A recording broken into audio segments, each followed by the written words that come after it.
Assalamualaikum warahmatullahi wabarakatuh. Jumpa kembali dengan saya di Wijil Rahmadi channelnya pecinta aglonema. Untuk para sobat dan para bunda yang baru saja singgah di channel ini, mohon dukungannya dengan cara subscribe, like, share, and comment, serta nyalakan juga loncengnya supaya kalian gak ketinggalan info dan tips terbaru dari channel ini. Baik, untuk para pemula dan para pecinta aglonema ya, perawatan aglonema ini memang membutuhkan beberapa faktor yang akan mempengaruhi kesehatannya. Di antaranya adalah media tanam yang ideal, porositasnya terjaga, aerasinya terjaga, dan unsur harinya juga harus terpenuhi. Yang kedua adalah pemupukan dan penyiraman juga mesti menjadi perhatian khusus. Yang ketiga adalah proteksi dengan pemberian fungisida, insektisida, bakterisida, dan lainnya. Yang keempat juga faktor angin juga dibutuhkan dalam perawatan aglonema. Yang kelima adalah faktor sinar matahari ya. Sinar matahari ini menjadi faktor yang sangat vital sekali dalam perkembangan pertumbuhan aglonema kita di rumah. Kalau aglonema kalian kelebihan sinar matahari atau terpapar langsung dalam jangka waktu yang lama sinar matahari, ini bisa menjadikan daunnya ini gosong, bahkan bisa mati. Tapi kalau misalnya dia kekurangan sinar matahari ya, aglonema kalian bisa diserang penyakit yang namanya etiolasi.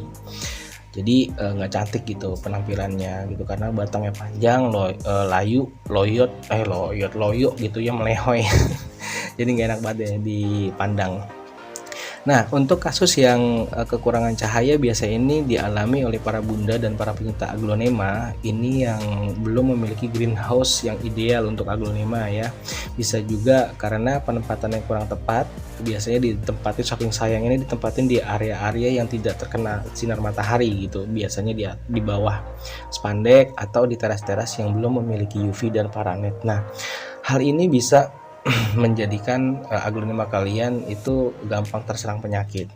Penempatan yang kurang tepat akan juga mengganggu proses fotosintesis, di mana fotosintesis ini sangat penting bagi aglonema atau tumbuhan lainnya bahkan gitu ya.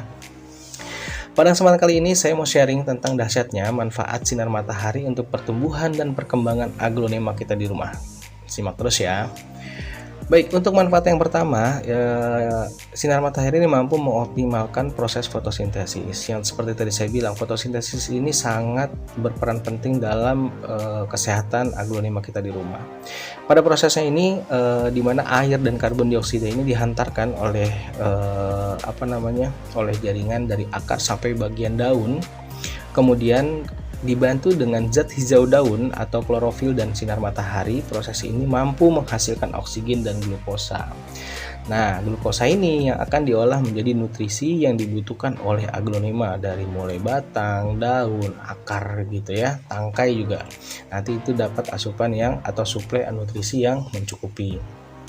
Kalau ada sisa, ya sisanya nanti akan disimpan dalam akar, batang, dan daun itu ya. Jadi proses ini akan sangat berkesinambungan dengan manfaat-manfaat yang lainnya. Kalau misalnya aglonema kalian kurang akan adanya sinar cahaya matahari, aglonema ini menjadi tidak sehat dan mudah terserang penyakit. Baik, untuk manfaat yang pertama tadi ya. Untuk manfaat yang kedua selanjutnya, membantu memaksimalkan warna daun. Seperti yang tadi saya sampaikan bahwa hasil dari proses fotosintesis, nutrisi-nutrisi ini akan disimpan dan diserap salah satunya oleh daun. Kalau daunnya ini dia nutrisinya terpenuhi ya, daunnya ini akan bisa membentuk yang maksimal dan warnanya juga bisa keluar gitu guys. Jadi bisa bisa sesuai dengan ekspektasi kalian gitu dalam perawatannya. Jadi sebagai ratu daun nih, bentuk dan warna daun itu kan sudah pasti ya menjadi senjata utama aglonema nih untuk menarik perhatian para pecintanya. Jadi dengan sinar matahari dan optimalnya proses fotosintesis, daunnya bisa warnanya itu bisa keluar gitu, coraknya bisa keluar gitu sebagai mana mestinya. Gitu ya. Dan untuk pertumbuhannya juga akan menjadi maksimal. Nah, untuk teman-teman yang memiliki aglonema dengan daun berwarna pucat, silakan deh dicoba dijemur aglonemanya secara berkala 2 kali atau 3 kali seminggu dalam durasi yang 30 menit sampai dengan 1 jam. Ini juga harus kalian sesuaikan dengan spektrum cahayanya. Kalau dia terlalu terik, ini mungkin cukup 15 menit atau 30 menit. Tapi kalau misalnya cahayanya soft gitu ya, kalian bisa lakukan penjemuran ini dengan durasi 30 menit bahkan sampai 1 jam lamanya. Nah, dengan treatment seperti ini mudah-mudahan daunnya akan kembali memancarkan pesona keindahan sebenarnya. Jika aglonema kalian sehat, maka performance aglonema kalian akan menjadi lebih sempurna. Gitu. Baik, untuk selanjutnya manfaat yang ketiga, menjadikan tangkai atau membentuk tangkai aglonema yang kokoh. Seperti tadi ya, nutrisi-nutrisi dari hasil fotosintesis salah satunya itu diserap oleh bagian tangkai dan batang.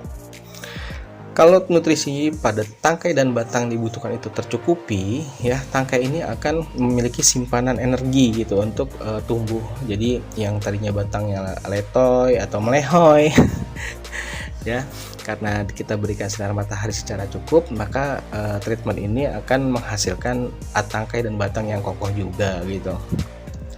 Jadi kalau misalnya kalian dapati aglonema kalian ini warnanya nggak keluar, tangkainya letoy gitu ya, kalian bisa treatment ini juga ya dengan cara dijemur atau memberikan kesempatan aglonema kalian ini menyerap sinar matahari secara langsung dalam kurun waktu terbatas dan bisa menghasilkan aglonema yang performance-nya itu bisa maksimal. Baik, untuk yang keempat atau manfaat sinar matahari yang terakhir ya.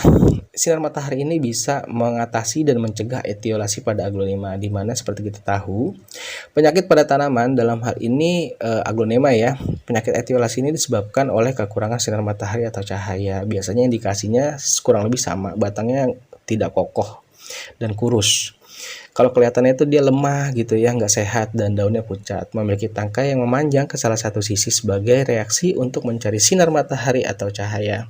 Dengan metode penjemuran berkala secara rutin, artinya kita memberikan kesempatan pada aglonema untuk berfotosintesis. Hal ini akan sangat efektif mencegah dan mengatasi terjadinya etiolasi pada aglonema kalian. Baik teman-teman, demikian yang bisa saya sampaikan pada kesempatan kali ini. Semoga bermanfaat. Lebih kurangnya saya mohon maaf. Ya, kalau ada kesalahan, kekeliruan mohon dievaluasi kembali. Silakan coret-coret di kolom komentar. Demikian dari saya. Tetap semangat beraglonema. Wassalamualaikum warahmatullahi wabarakatuh.